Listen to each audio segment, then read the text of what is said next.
Okay, so let's talk about macronutrients. Now, macronutrients would include carbohydrates, proteins, and fats. Now, at least a basic idea all of us have that 1 gram of carbohydrate gives us 4 calories, 1 gram of protein gives us 4 calories, and 1 gram of fat gives us 9 calories. Very many times we wonder, okay, if 1 gram of carbohydrate is giving 4 calories and 1 gram of protein is giving 4 calories, then why should I not derive my entire energy from protein? Now let's make things very clear that there is a certain extent of suitability of a substrate for energy for the body. And among carbohydrate, proteins and fats, it is the carbohydrate which is the best fuel you can provide to the body. We cannot do without carbohydrates and say that let's use only protein for the purpose of energy. Not possible, because whatever is utilized as a substrate for energy in the body has end products, and the end product of carbohydrate metabolism do not cause the kind of imbalance which an excess of protein, if taken for the purpose of energy, can create. Second thing, protein is a very specialized macronutrient. It is needed for some special functions in the body. So we don't want to waste this special nutrient. Rather, we use it more effectively, more judiciously. And do you know that there is a relationship between carbohydrates and proteins, that if you have adequate amount of carbohydrates in the diet, it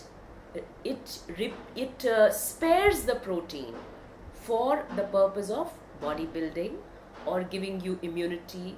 And like I said, protein is a very specialized nutrient, so it's needed for the synthesis of the regulatory substances in the body.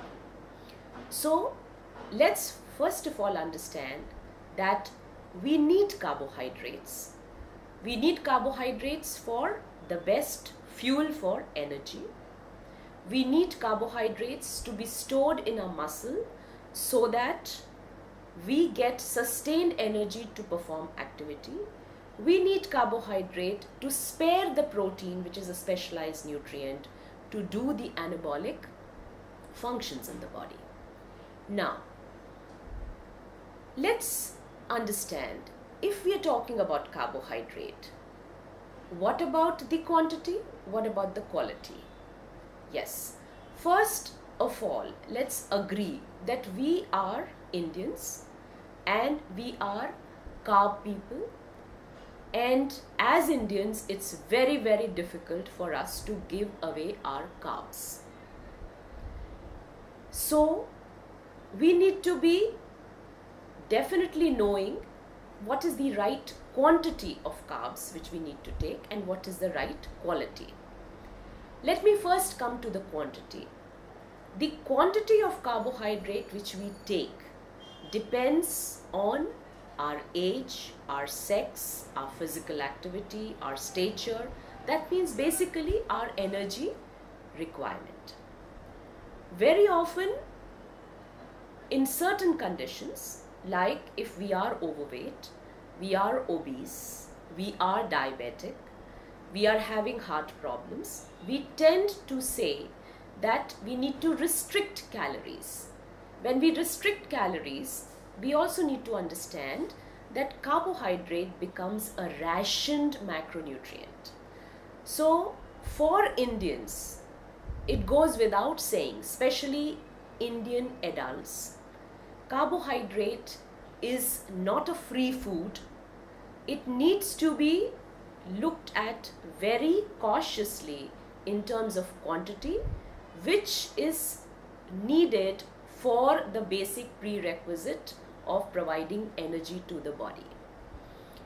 Now, when we look at the partitioning of these macronutrients, rationing carbohydrates or restricting them to close to 50% or 55% is a good idea.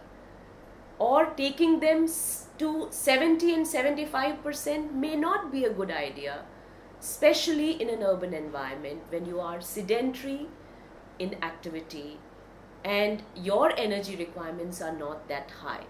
So on a scale of 100, you would like to keep the carbohydrates somewhere close to 50 to 55. You would like to get good amount of protein in your diet and good amount of fats, but good quality of fat, which is invisible fat and less of visible fat. I'll come to that at a later date in the next section wherein I talk about fats. So coming back to carbohydrates, yes, we need to quantify carbohydrates. Now, quantifying carbohydrate has a meaning because if we overdo on carbohydrates in our diet, and especially the poor quality carbohydrates, somewhere we are disturbing the hormonal rhythm. Now, I give you one example. 1 chapati, 2 slices of bread, 1 katori of dal, 1 katori of potato vegetable, half bajra bhakri, they all give you 20 grams of carbohydrate. They all give you 100 calories. But the spike in the sugar, which is caused by consuming all of them, is different. It is max for the bread, then comes your potato, then comes your chapati, then comes your bhakri, and then comes your dal. So that means the least spike is caused by a katori of dal, a medium-sized katori of dal. Now, what is the difference? They are all providing us carbohydrates, same amount of carbohydrates, same amount of calories. The difference is in the quality of the carbohydrate. So, what you get in bread is a carbohydrate devoid of fiber. What you get in potato is again a fiber which is devoid of carbohydrate which is devoid of fiber. But what you're getting in dal is a carbohydrate which is coupled with protein and soluble fiber, so the spike in sugar caused is less. Now, if we overdo on carbohydrates which are like bread or processed, A, in quantity, in totality, and B, in quantity at a particular time, then what we are doing is we are surging the rise in insulin, which is a hormone responsible for the usage of carbohydrate. Okay, so as we increase the load of our carbohydrate, we push our insulin levels higher. Okay, and we also know that unnecessarily increasing the insulin levels makes the same insulin inefficient, what we call scientifically as insulin resistance. Okay, so where are we going wrong? Most of the time when we look at the diets of Indian urban adult, it is not that they are consuming too much food. It is that they are not getting the sensibility in terms of understanding the quality of the food which they are taking. That is one. Two, they are not in a position to understand how to partition this food throughout the day and within a given meal, how to partition this food. So that is where I am putting the carbohydrate in perspective, that A, carbohydrate needs to be rationed in totality. It's not a free food, and we need to ration it, reason it out in terms of what our energy requirements are and what is our physical state of the body. Two, whenever we are picking on carbohydrates, overdoing on it in one meal, one time is not a good idea.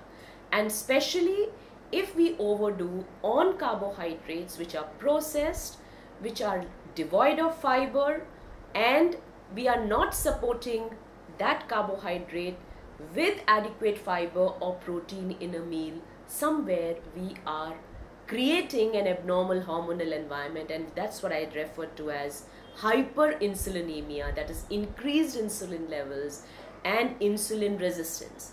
Now, why are we concerned about this insulin resistance? Because insulin is a hormone which has to help the body to grab carbohydrates and put them in the cell.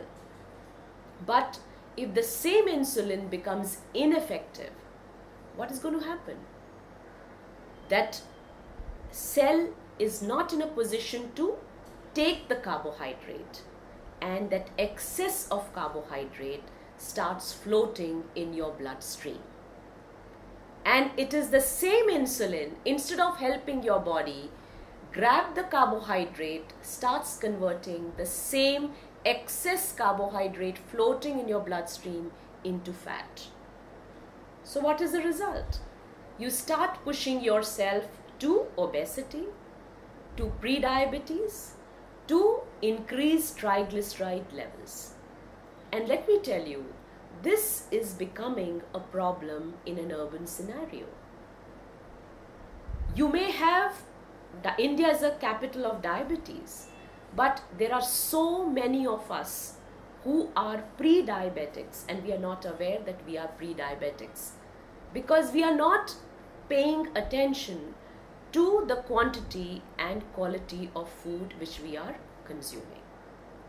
So that is where carbohydrate becomes very, very important.